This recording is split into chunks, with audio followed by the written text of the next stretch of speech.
Samia Suluhu ajawa na aibu baada ya askofu mwingine kumwonyesha kidole cha kati. Hujambo na karibu kwa taarifa zetu za Kenyascope, na ikiwa ni siku yako ya kwanza hapa, tafadhali kumbuka kusubscribe. Habari ya Askofu Mwamakula kukataa kwenda mbele ya tume iliyoteuliwa na Rais Samia imeanguka kama bomu la kisiasa katika taifa ambalo bado halijapona kwenye jeraha la damu za machafuko ya uchaguzi wa Oktoba mwaka jana. Sio tu uamuzi wa mtu binafsi, bali ni ishara ya wazi ya kuvunjika kwa uhalali wa mifumo ya mamlaka, ikifichua hofu kubwa inayokuwa miongoni mwa Watanzania kuhusu ukweli, uwajibikaji na mustakabali wa haki nchini.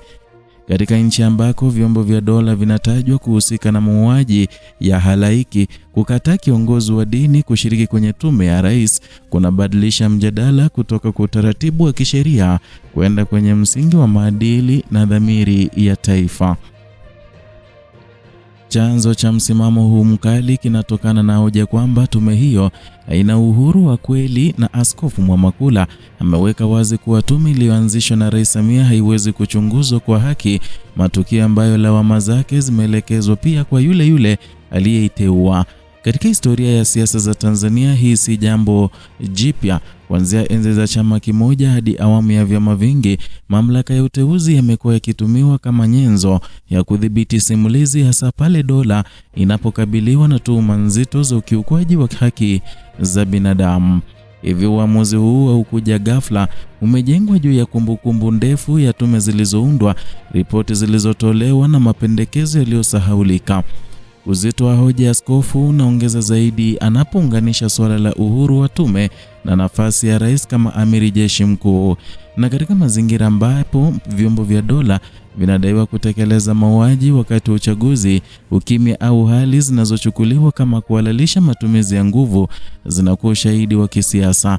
Kukosekana wa kauli ya wazi na kujitenga kwa vitendo hivyo kunazidisha hofu kwamba tume hiyo itakosa uwezo wa kuwahoji wale waliokuwa mstari wa mbele katika operesheni za dola. Hii inagusa moja kwa moja swali la iwapo Tanzania ina mifumo huru ya kujisahihisha pale mamlaka yanapovuka mipaka. Kwa mtazamo mpana, hatua ya Askofu Mwamakula ni nadra katika muktadha wa uhusiano kati ya dini na dola nchini. Kwa muda mrefu viongozi wa dini wamekuwa wakionekana kama madaraja ya maridhiano, mara nyingi wakichukua msimamo wa tahadhari ili kulinda umoja wa kitaifa. Lakini historia pia inaonyesha nyakati ambapo kanisa la msikiti limesimama dhidi ya dhulma, kuanzia mjadala wa katiba mpya hadi upinzani dhidi ya sera kandamizi. Uamuzi huu unarejesha Tanzania kwenye mkondo huo wa pili, ambapo dhamiri ya kidini inagongana waziwazi na mamlaka ya kisiasa. Machafuko ya uchaguzi wa Oktoba mwaka jana yameacha alama isiyofutika, na ripoti za vifo, kukamatwa kiholela na matumizi ya risasi dhidi ya raia zilivuka mipaka ya habari ya ndani na kuibua wasiwasi wa kikanda. Ndani ya Jumuiya ya Afrika Mashariki, Tanzania imewahi kuonekana kama nguzo ya utulivu, lakini matukio haya yalibadilisha taswira hiyo, yakizua ukimya mzito kutoka kwa taasisi za kikanda ambazo kwa kawaida hutoa tamko la tahadhari. Huu ukimya, kama ulivyo kwa tume inayopingwa, unazidisha hisia kwamba haki inaweza kucheleweshwa kwa jina la utulivu wa kisiasa. Na katika muktadha wa kisheria, rais wa mamlaka ya kuunda tume hilo halipingwi. Kinachopingwa ni uhalali wa kimaadili na ufanisi wa tume inayochunguza tukio linalomhusisha aliyetoa mamlaka ya kuundwa kwake. Hapa ndipo mjadala unapoingia kwenye kiini cha utawala bora. Utawala wa sheria haupimwi kwa kuwepo kwa taratibu pekee, bali kwa uwezo wa taratibu hizo kuwajibisha wenye nguvu. Bila hilo, sheria inageuka kuwa pazia la kuficha maamuzi ya kisiasa.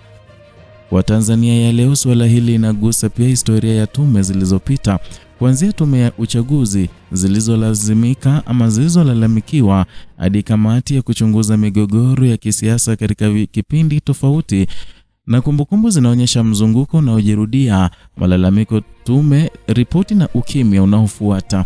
Askofu Mwamakula anaposema anahifadhi haki ya kutoa maoni hadi pale atakaporidhika na uhalali wa tume, anazungumza kwa niaba ya wananchi waliokata tamaa na mzunguko huo. Athari ya uamuzi huu zinaenda mbali zaidi ya sakata moja, unafungua mjadala mpana kuhusu nafasi ya raia katika kudai haki, na kama kiongozi wa dini mwenye heshima anaweza kusimama hadharani na kusema tume haina uhuru, inamaanisha kuwa hofu imefikia kiwango ambacho hata sauti za tahadhari zimechoka kunyamazishwa. Hii ni ishara ya ufa mkubwa kati ya dola na jamii, ufa ambao hauzibiki kwa taarifa za serikali bali kwa uwazi na uwajibikaji wa kweli. Na katika nyanja ya kimataifa, masuala ya haki za binadamu nchini Tanzania yamekuwa kifuatilia kwa karibu, hasa baada ya vipindi vya nyuma vya kubanwa kwa uhuru wa vyombo vya habari na asasi ya kiraia. Wafadhili wa mashirika ya maendeleo wamewahi kuashiria umuhimu wa uchaguzi huru na heshima ya haki za msingi kama nguzo za ushirikiano. Kisa cha tume hii kinatoa ujumbe kwamba mageuzi yanayotangazwa yanaweza kukwama pale yanapogusa maslahi ya mamlaka ya juu. Hatua ya Askofu Mwamakula pia inaweka mzigo mzito kwa wajumbe na tume yenyewe. Hata kama wameheshimika binafsi kama anavyokiri askofu, wataendelea kubeba dola la uteuzi wao, na kila uamuzi, kila hitimisho litapimwa kwa mizani ya swali moja: je, tume ingeweza kweli kumchunguza kwa haki yule aliyeteua? Hilo ni doa ambalo haliwezi kuondolewa kwa maneno matamu, bali kwa vitendo vinavyoonekana na kuthibitishwa. Kadri siku zinavyosonga, Tanzania inakabiliwa na chaguo gumu lakini la lazima: aidha kukubali kwamba haki inahitaji umbali kati ya mchunguzi na mtumiwa, au kuendelea na utaratibu na udumisha mashaka. Uamuzi wa Askofu Mwamakula umechana pazia na kuacha swali la msingi likining'inia hewani: taifa linaelekea wapi linapochagua taratibu badala ya ukweli?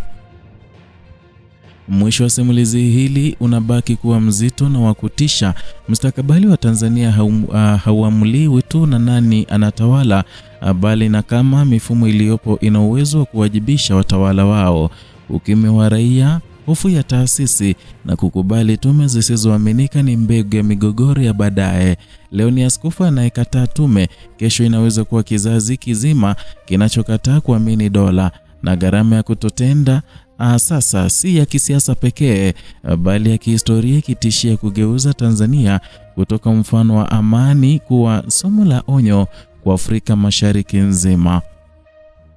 Ni hayo tuliyokuandalia kutoka hapa Kenyascope, channel yako pendwa inayokuletea taarifa hizi pamoja na zingine kwa kina bila kupindisha wala kuyumbisha taarifa hizo. Hapa ndipo unapopata uchambuzi wa kina.